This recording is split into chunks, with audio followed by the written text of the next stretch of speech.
The ship broke through the clouds of planet EE7, its silver hull gleaming in the alien sunlight. Inside the control room of the Intrepid, Lieutenant Alan Wright watched through the viewport as the dense jungle came into view. Green and purple. Plants stretched as far as he could see, with patches of mist hanging over the strange landscape.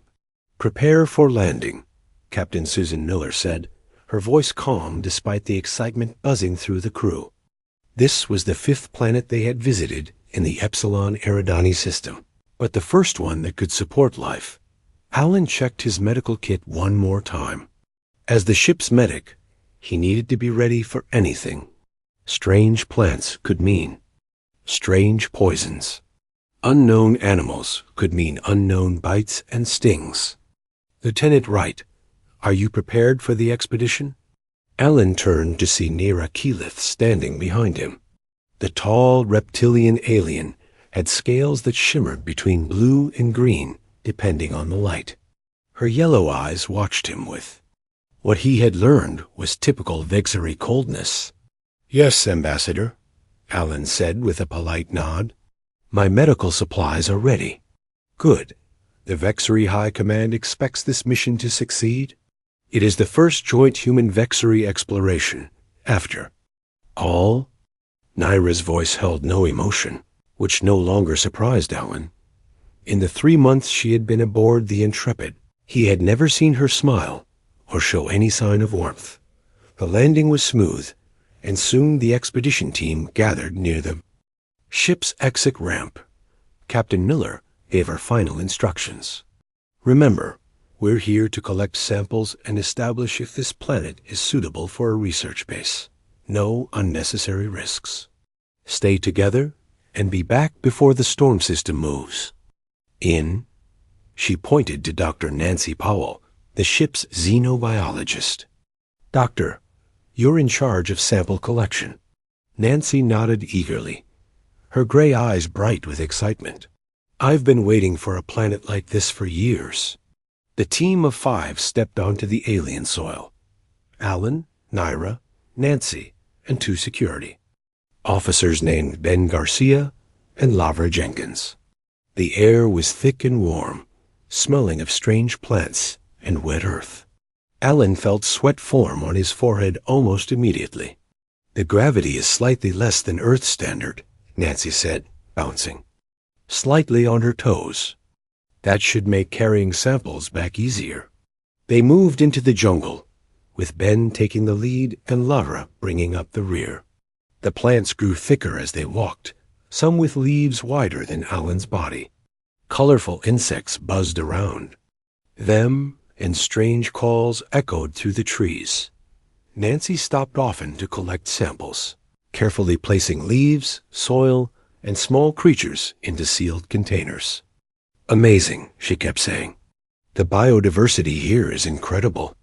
After 2 hours of walking, they came to a clearing where the ground was covered in small blue flowers. In the center stood what looked like a pile of stones arranged in a pattern. "Hold on," Ben said, raising his hand. "That looks made, not natural." The team approached slowly. The stones were indeed placed deliberately, forming a circle with lines pointing in different directions. "This suggests sentient life," Naira said, her voice still flat but her eyes fixed on the formation. "Protocol dictates we should document, but not disturb." Nancy scanned the structure with her device. "It's recent, maybe a few days old." Alan felt a chill despite the heat. "Are we being watched?" "Possibly," Lavra said, her hand moving to her sidearm. "I've had that feeling for the last half-mile." They documented the stone formation and decided to head back to the ship. The sky was darkening faster than expected, and distant thunder rumbled across the jungle. "The storm is moving in quicker than predicted," Ben said, checking his weather. "Monitor, we should hurry." They increased their pace, but the jungle seemed different on the return journey. The paths they had taken looked changed, as if the plants had moved. "I don't recognize this area," Lavra said after another hour of walking. The compass says we're heading in the right direction, Ben replied, but doubt crept into his voice. First drops of rain began to fall, hissing when they hit the leaves. Alan noticed with alarm that the plants seemed to curl away from the rain. This isn't normal water, Nancy warned, holding out her hand and then wincing. It's acidic. It'll damage our suits if we stay out too long. The rain fell harder. The team began to run, pushing through the dense vegetation. Lightning flashed overhead, illuminating the jungle in brief, terrifying bursts. A massive thunderclap shook the ground beneath them. The team stopped, disoriented by the noise. We need to find shelter, Alan shouted over the storm. That's when the ground gave way. A hidden sinkhole opened beneath their feet, the rain having weakened the soil. Alan felt himself falling, heard shouts around him, and then everything went black. When he woke, his head throbbed. He was lying on wet ground, rain still falling through a hole above him. He activated his suit light and looked around. He had fallen into some kind of underground cave. Hello? He called out. Can anyone hear me? Unfortunately, yes. The dry voice came from a few feet away. Naira sat against the cave wall, her suit torn in several places, revealing blue-green scales beneath. Are you hurt? Alan asked, moving toward her. Nothing serious. Where are the others? Alan checked his communicator. No signal down here. He looked up at the hole they had fallen through. It was at least 20 feet above them. We must have been separated in the fall. He examined the cave. There was a tunnel leading away from their position. That might lead to a way out. Naira stood, brushing dirt from her suit. Then we should proceed. The mission parameters have changed to survival and reunion with the team. They followed the tunnel, which sloped upward a good. Sign. After 30 minutes of careful walking, they saw light ahead. The tunnel opened onto the jungle floor, about a mile from where they had fallen. The rain had stopped, but the sky was still dark with clouds. Alan tried his communicator again. This time, he got a weak signal. This is Lieutenant Wright. Ambassador, Keyleth and I are separated from the group. Can anyone hear me? Through static, he heard Captain Miller's voice. ... located ... others. Extraction point? Signal breaking up ... We need to get to higher ground for a better signal, Alan said. Climbed a nearby hill, and the communication became clearer. Lieutenant, we've located Dr. Powell and Officers Garcia and Jenkins. They're injured but stable. We've set up an extraction point at these coordinates. The captain sent the location data to Alan's device. Alan checked the map. It's about 10 miles from here. In this terrain, that's a full day's journey, maybe more. The Intrepid cannot wait longer than 48 hours, Captain Miller said. The storm system is growing. If you're not at the extraction point by then, we'll have to leave. Without you and return when the storm clears. Understood, Alan replied. We'll start moving immediately. As they ended the communication, Naira looked at the darkening sky. The chances of reaching the extraction point within the time limit are low. Alan smiled for the first time since landing. Then we better get moving, Ambassador. We've got a long walk ahead of us. They started their journey through the alien jungle, unaware of the yellow eyes watching them from the trees, and unaware of how this ordeal would change them, both forever. The jungle grew darker as Alan and Naira pushed through the thick plants. Night was coming fast, and strange sounds filled the air around them. Creatures called to each other with clicks and howls that made Alan's skin crawl. We should find a place to rest soon, Alan said, checking his device. We've covered about 2 miles. 8 more to go. Naira's yellow eyes seemed to glow in the fading light. Vexery can continue without rest for much longer than humans. I suggest we keep moving. Alan wiped sweat from his forehead. Maybe you can, but I need to stop soon. Besides, moving through this jungle at night might be dangerous. As if to prove his point, a heavy drop of liquid fell from a leaf above and landed on his shoulder. The fabric of his suit began to sizzle. Alan quickly brushed it off, but not before it burned through to his skin.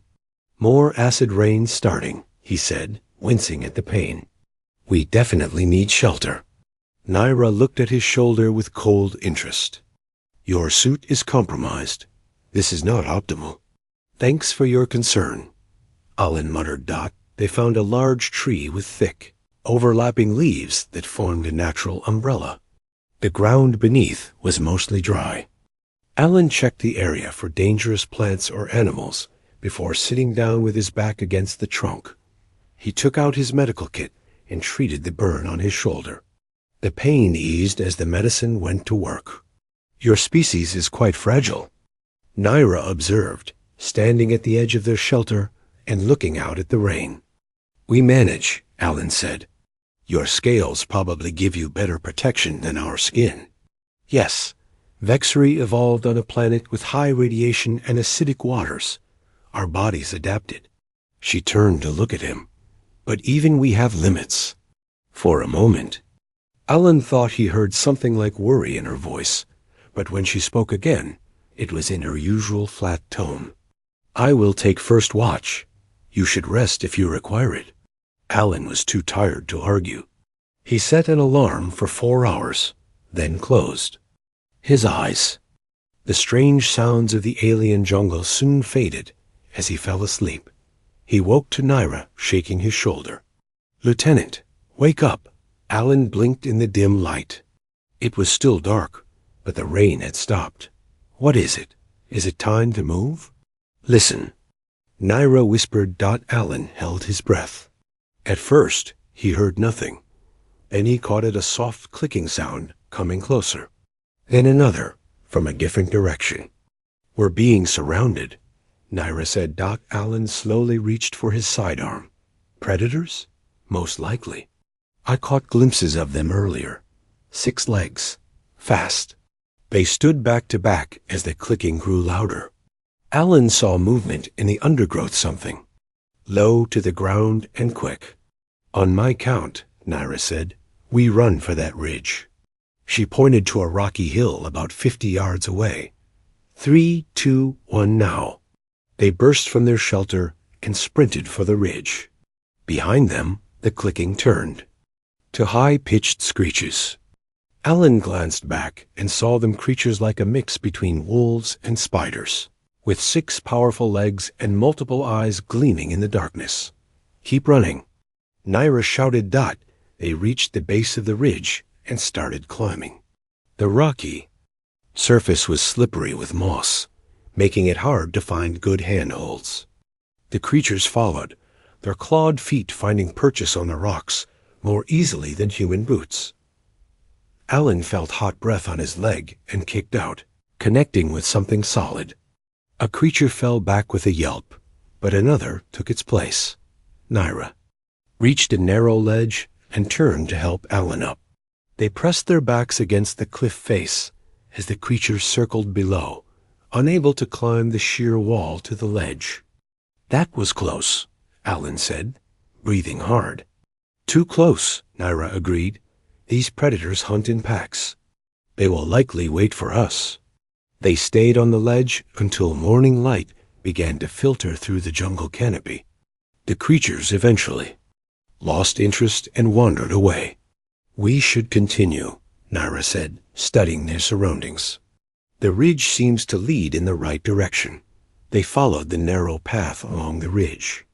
The going was slow, but safer than the jungle floor. By midday, they had made good progress.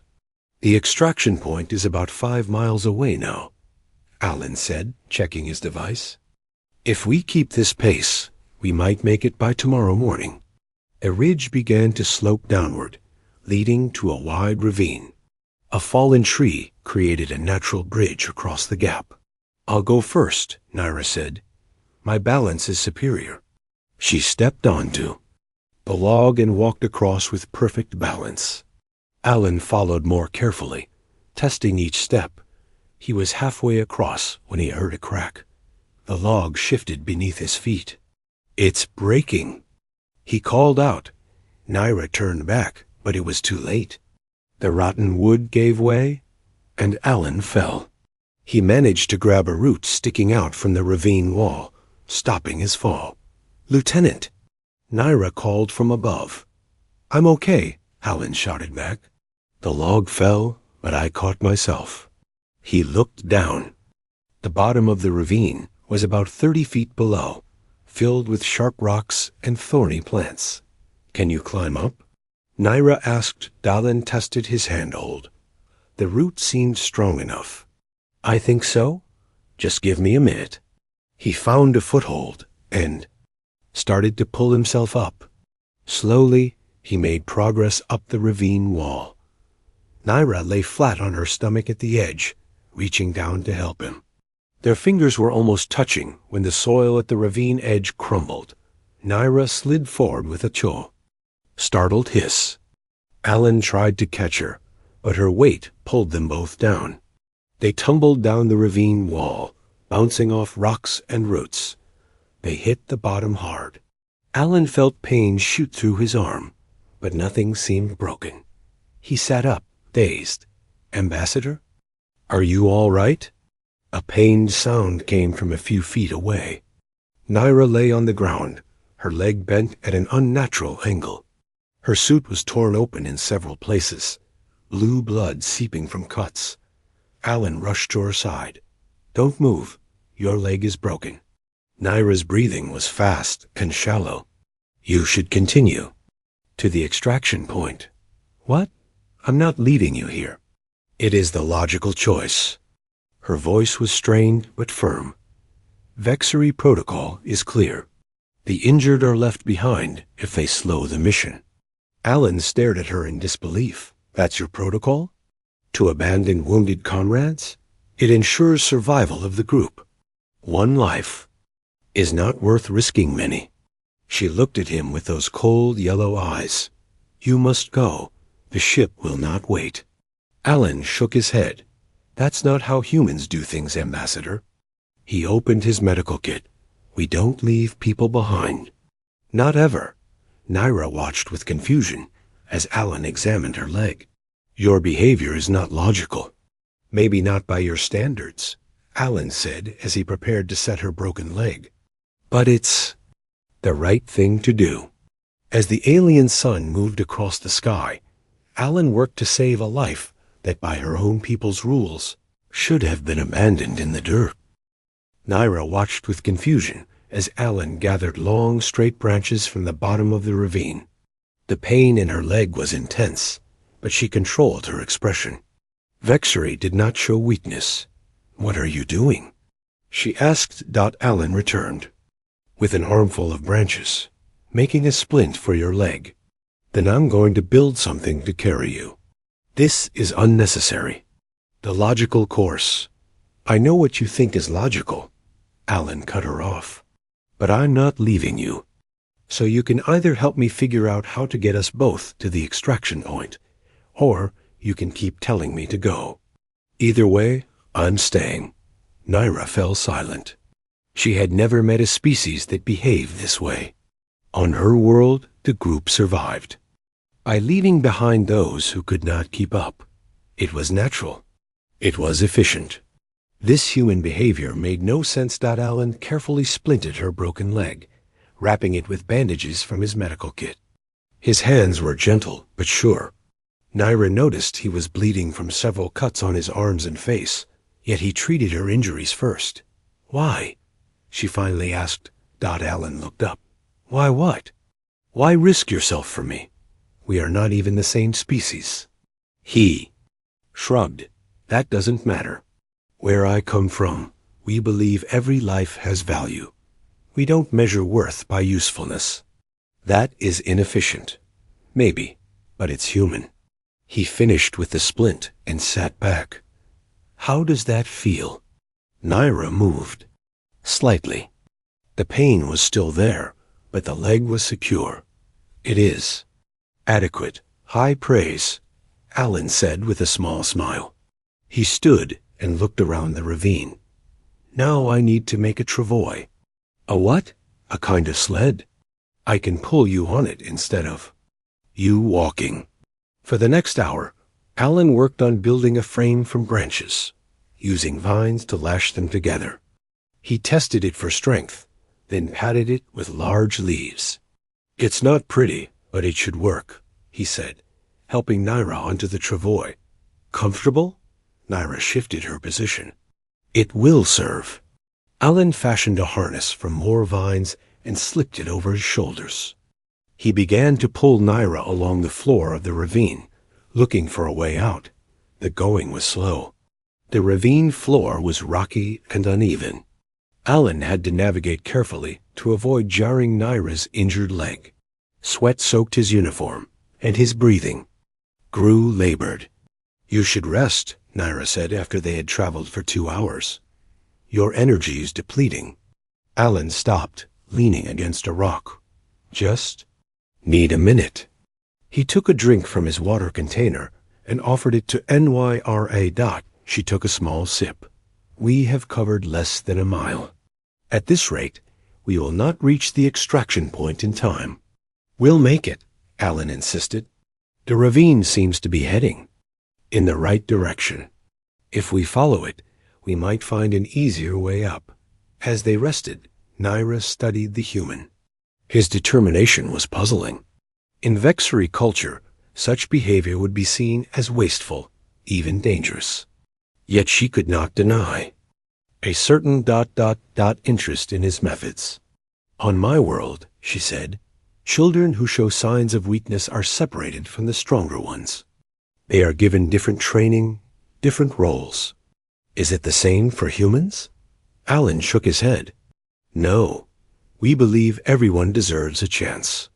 Sure, people have different strengths and weaknesses, but we try to help each other overcome challenges, not abandon those who face them. And this works? It's not perfect, but yes, it works. Humans have survived a lot by sticking together. Naira considered this. It was contrary to everything she had been taught.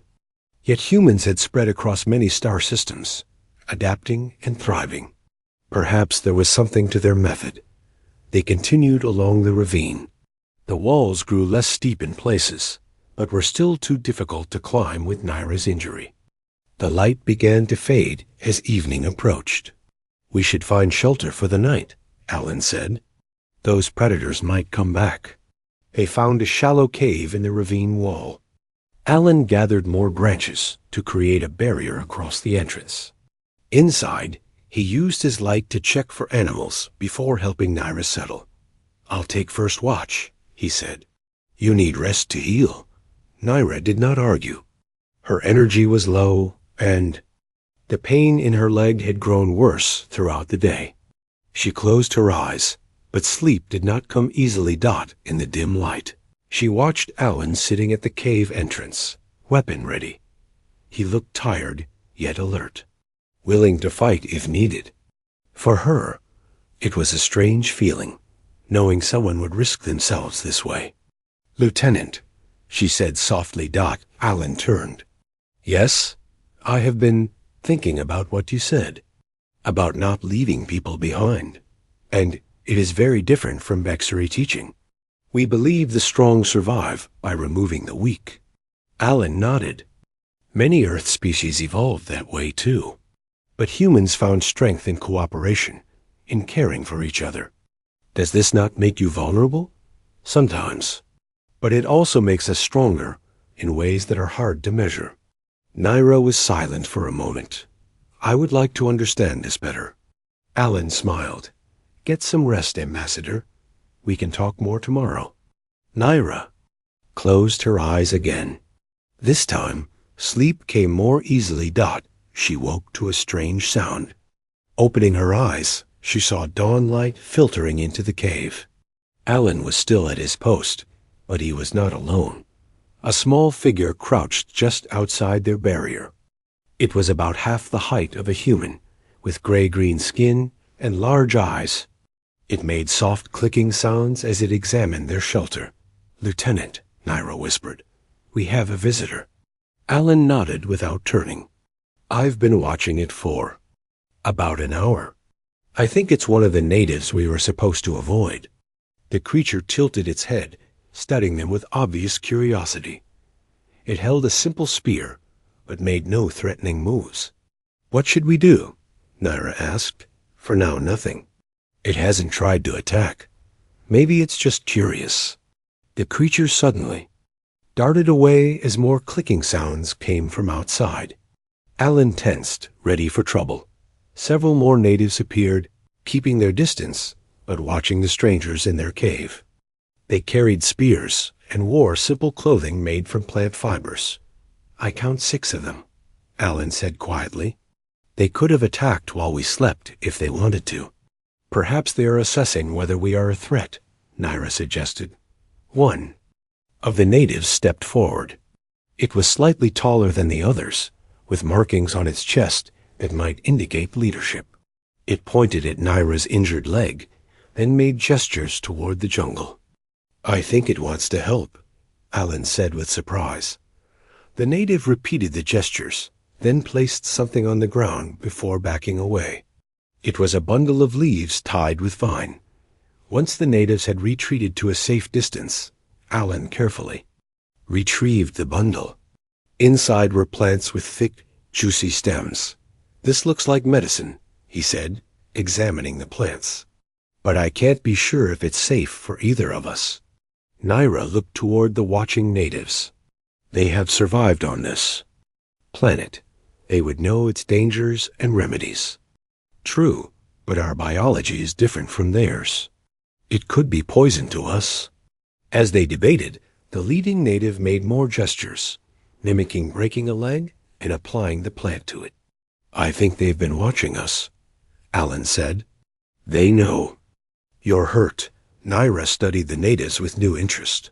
"These primitives choose to help strangers rather than attack them. Perhaps they have more in common with humans than Vexery." Alan looked at her with surprise. That almost sounded like a compliment.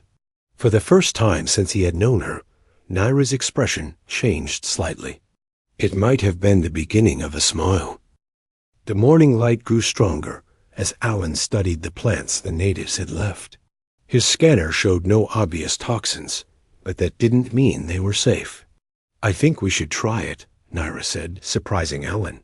"My leg is getting worse." Alan looked at her with concern. The blue scales around her wound had darkened, and she seemed to be in more pain than before. "Are you sure? It could be dangerous." "We face greater danger if we cannot move faster," Naira said. "The extraction point is still 3 miles away, and we have less than 24 hours remaining." Alan nodded slowly. "All right, but I'll test it first." He crushed one of the plants and applied a tiny amount to a small cut on his arm. They waited for 10 minutes. When nothing bad happened, he carefully spread the plant paste on Naira's injured leg. The effect was almost immediate. Naira's tense body relaxed slightly. "The pain is decreasing," she said with surprise. "The plants contain some kind of natural painkiller." Alan smiled. "Looks like our new friends know their local medicine." The natives had stayed at a distance, watching with their large, curious eyes. The leader made a motion toward the end of the ravine, then pointed to the sky. "I think they're trying to tell us something about the weather," Alan said, as if on cue. Distant thunder rumbled. Dark clouds were gathering on the horizon. "Another storm is coming," Naira observed. "We need to find better shelter than this cave." Alan nodded to the natives and pointed to the storm clouds, then back to them with a questioning gesture. The leader nodded and motioned for them to follow. "Should we trust them?" Naira asked. "They've helped us so far," Alan replied. "And we don't have many options." He helped Naira back onto the travois and followed the natives along the ravine floor. The going was easier with the natives leading the way, showing them the safest path. After about an hour, They reached a place where the ravine wall had collapsed, creating a rough but climbable slope. The natives went up first, then waited for Alan and Naira. "This is going to be difficult," Alan said, looking at the steep incline. "I can't pull the travois up this." Naira studied the slope. "I might be able to climb with help. The medicine has reduced the pain considerably." Alan wasn't convinced. "You could damage your leg even more. We have no choice. The storm is coming." The leader of the natives seemed to understand their problem. It climbed back down and gestured to Naira, then to its own back, mimicking carrying something. "I think they're offering to help carry you." Alan said .NYR looked uncertain. "They are much smaller than you. How could they manage?" But when 4 of the natives positioned themselves around Naira, their plan became clear. They intended to work together. "They understand teamwork," Alan said with approval. "Like humans do." With Alan supporting one side and the natives the other, they slowly helped Naira up the slope. It was hard work, and twice they nearly slipped back down. But finally, they reached the top and emerged from the ravine onto flat ground. .NYR was breathing hard from the effort, but her eyes held a new expression as she looked at the natives. They risked themselves for a stranger. "Why?" Alan shrugged. "Maybe it's a universal concept after all. Helping others when you can." The natives led them to a cluster of dome-shaped structures made from woven plants and mud. Inside one of the larger domes, a fire burned in a central pit, filling the space with warm light and keeping the growing chill away. The natives helped Naira settle on a bed of soft leaves. They brought water in clay pots and offered dried meat and fruits. Alan used his scanner to check the food, which showed it was safe for human consumption, but questionable for Vexery. "Better stick to our own rations," he told Naira, passing her a protein bar from his pack. As they ate, the storm arrived. Rain pounded on the dome, but the structure held firm. The natives went about their business, seemingly unconcerned. Alan noticed that one of the cuts on his arm had become infected. It was red and swollen, and he felt unusually warm. Fever was setting in. He tried to hide it from Naira, but her sharp eyes missed nothing.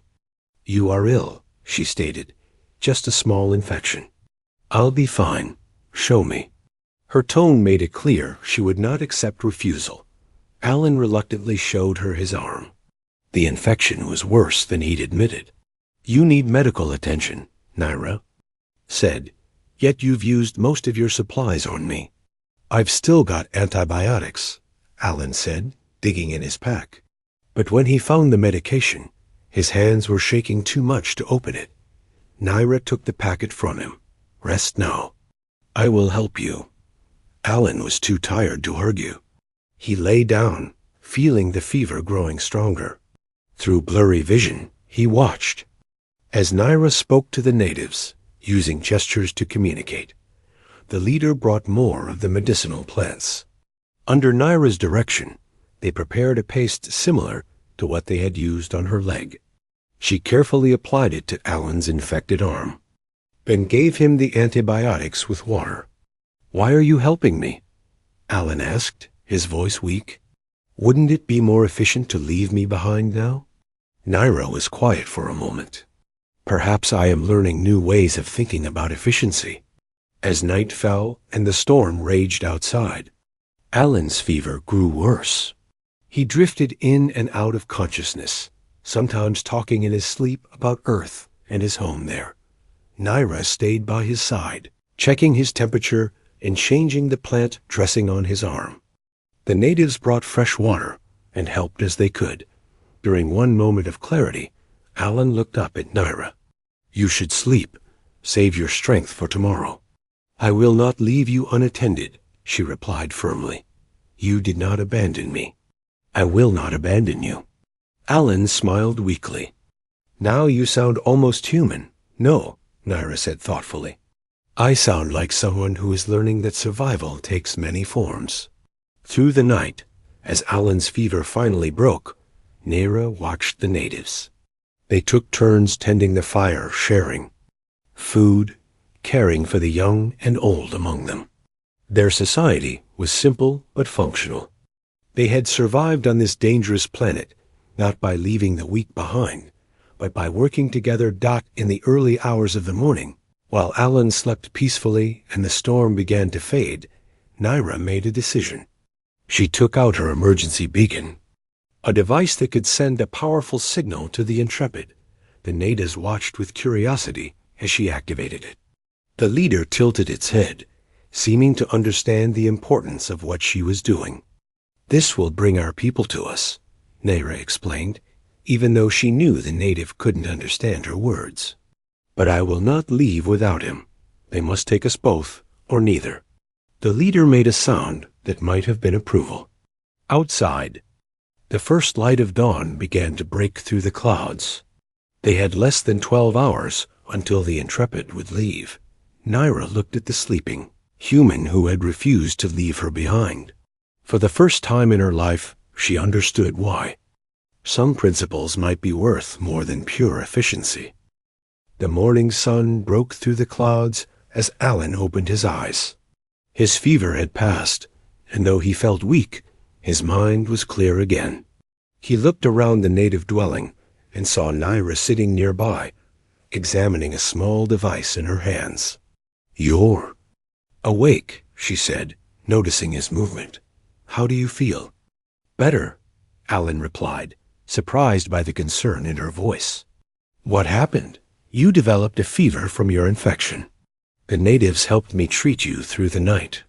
Alan sat up slowly. "Thank you. I didn't expect that I would stay." "With you?" Naira finished his thought.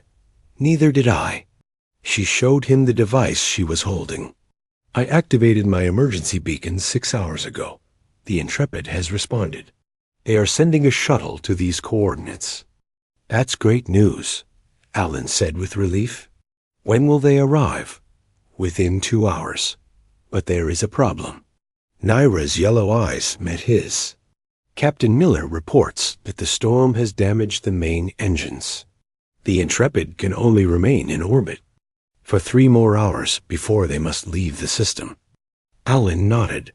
"Then we need to be ready when the shuttle arrives." He tried to stand, but felt dizzy. "You should rest," Naira said.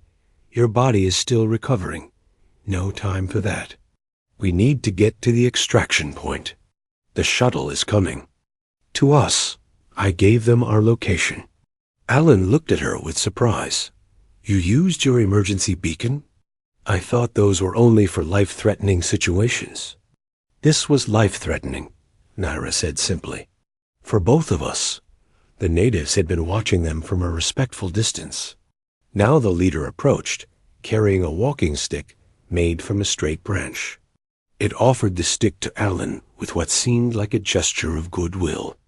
"I think they want to help us get to the meeting point," Alan said, accepting the gift with a nod of thanks. With the walking stick supporting him and Naira, using a similar one for her injured leg, they prepared to leave. The natives gathered around, some offering small packages of food and medicine. "They've been kinder than many advanced species I've met," Alan said as he accepted their gifts. Naira watched the natives with new understanding.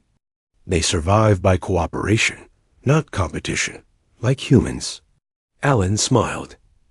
"I think you're starting to see things our way." "I am considering alternative perspectives," Naira admitted. They said goodbye to the natives with gestures of gratitude. The leader and 2 others offered to guide them to the clearing where the shuttle would land. With their help, Alan and Naira made their way through the jungle at a steady pace. As they walked, Naira spoke. "I have been thinking about what you said, about not leaving people behind, and—" Alan prompted when she fell silent. "On my world, we believe that the strong survive by removing the weak. But these natives are not strong individually. Yet they have survived on this dangerous planet for generations." "Because they work together," Alan said. "Yes, and you and I have survived because we helped each other." She paused. "I would have died in that ravine if you had followed Vexery protocol." Alan nodded. "And I might have died from fever if you had left me. It is ... not what I was taught. But I cannot deny the evidence." They reached a large clearing as the sound of engines filled the air. Looking up, they saw the shuttle breaking through the clouds, its thrusters glowing as it descended. The natives backed away, afraid of the noise and heat. The leader made a final gesture to Alan and Naira. Before retreating to the edge of the jungle with its companions, the shuttle landed in the center of the clearing, stirring up dust and flattening the tall grass. The door opened, and Captain Miller emerged with 2 security officers. "Lieutenant Wright, Ambassador Keyleth." Miller called out. "Are you all right?" Alan waved. "We're injured but stable, Captain." As the rescue team approached, Naira suddenly stiffened. She moved in front of Alan, her posture defensive. "Ambassador?" Miller asked, confused by Naira's behavior. "We will both be transported to the Intrepid," Naira stated firmly. "Or neither of us will go." Miller glanced at Alan, who looked equally surprised by Naira's protective stance. "Of course. We're taking you both," Miller said. "That was never in question." Naira relaxed slightly. "Good. Lieutenant Wright requires immediate medical attention." The security officers helped Alan and Naira into the shuttle. As they settled into their seats, Alan leaned toward Naira. "What was that about?" he asked quietly. Naira looked slightly embarrassed, an emotion Alan had never seen in her before. "I was concerned they might follow Vexery protocol and prioritize your safety as the human crew member." "You were protecting me," Alan said with a smile. "I was ensuring logical outcomes based on new evidence," Naira replied, but there was less coldness in her voice than usual. The shuttle lifted off, rising quickly through the atmosphere. Through the window, Alan could see the vast jungle of EE7 spread out below them, beautiful and dangerous. "I've made a decision," Naira said suddenly. "I will report to the Vexery High Command about our experience. I will recommend a review of our survival protocols." Alan raised his eyebrows. "That's a big step. Will they listen?" "Perhaps not immediately. Change comes slowly to my people, but they cannot ignore evidence of successful alternative strategies." The shuttle docked with the Intrepid, and medical teams were waiting to take Alan and Naira to the infirmary. As they were being treated, Captain Miller came to debrief them. "You too have quite a story to tell," she said. "Not many would have survived what you went through." "We had help," Alan said, thinking of the natives. "And we learned from each other." Later, as the Intrepid broke orbit and left the Epsilon Eridani system behind, Naira visited Alan in his quarters.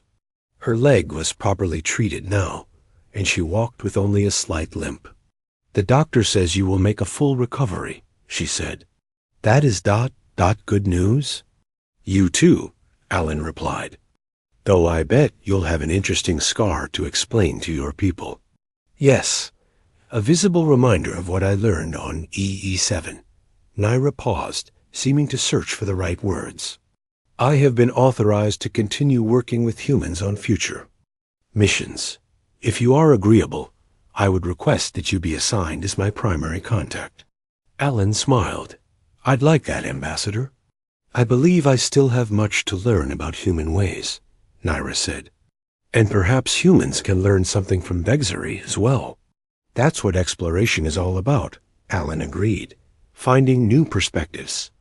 As the ship entered faster-than-light travel, the stars outside the viewport stretched into lines of light.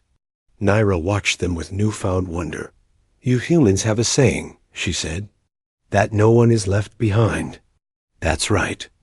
On EE7, I was left to die in the dirt, according to my own people's beliefs. But you refused to leave me behind." She turned to face him.